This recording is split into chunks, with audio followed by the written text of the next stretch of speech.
বিধায়কদের সইজল কাণ্ডে রক্ষা কবচের মেয়াদ বাড়লো। সিআইডি তদন্তে অভিষেকের রক্ষা কবচের মেয়াদ বাড়লো। আমরা দেখেছি এই ঘটনায়, এই মামলায় সিআইডি একাধিকবার অভিষেক বন্দ্যোপাধ্যায়কে জিজ্ঞাসাবাদ করে। এবার রক্ষা কবচের মেয়াদ বাড়লো এবং মেয়াদ বাড়ালেন, নির্দেশ দিলেন বিচারপতি কৌশিক চন্দ। ঠিক কি নির্দেশ জানাবে অর্ণব, রয়েছে আমার সঙ্গে।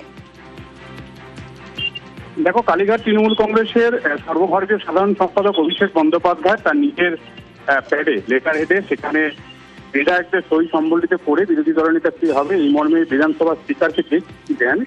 সেখানে সই জালিয়াতি করা হয়েছে এই মর্মে তৃণমূল কংগ্রেসের জোড়াপত্তি নিতে আসা একাধিক বিধায়ক অভিযোগ জানান বিধানসভার সচিবালয়ে, এবং সেই অভিযোগ যায় পরে হেয়ারস্ট্রিট থানায়, এবং হেয়ারস্ট্রিট থানার কাছ থেকে সিআইডি পুরো ঘটনা তদন্তভার শুরু করে। সিআইডি নোটিশ পাঠায় একাধিকবার অভিষেক বন্দ্যোপাধ্যায় বাড়িতে যায়, তাকে দেখা পায় না, এবং শেষমেশ এই সিআইডি নোটিশকে চ্যালেঞ্জ করে কলকাতা হাইকোর্টে দ্বারস্থ হয় অভিষেক বন্দ্যোপাধ্যায়, এবং সেই মামলায় বিচারপতি কৌশিক চন্দ বেশ কিছু শর্ত সাপেক্ষে অভিষেক বন্দ্যোপাধ্যায়কে রক্ষা কবচ দেয়, অর্থাৎ তাকে গ্রেপ্তারের মতো কোনো কড়া পদক্ষেপ অভিষেক বন্দ্যোপাধ্যায়ের বিরুদ্ধে নেবে না এই মর্মে হাইকোর্ট নির্দেশ দেয়। কিন্তু রক্ষা কবচ দিলেও তার মেয়াদ শেষ হয়ে আসছিল, ফুরিয়ে আসছিল। এই অবস্থায় কলকাতা হাইকোর্টে আজ মামলাটি শুনানির জন্য দিলে বিচারপতি কৌশিক চন্দ আরো 1 মাসের জন্য অভিষেক বন্দ্যোপাধ্যায় রক্ষা কবচের মেয়াদ বাড়ান। তবে একই সঙ্গে যে শর্ত ছিল, অর্থাৎ তদন্তে সহযোগিতা করতে হবে সিআইডিকে, এই বিষয়গুলি একই থাকছে।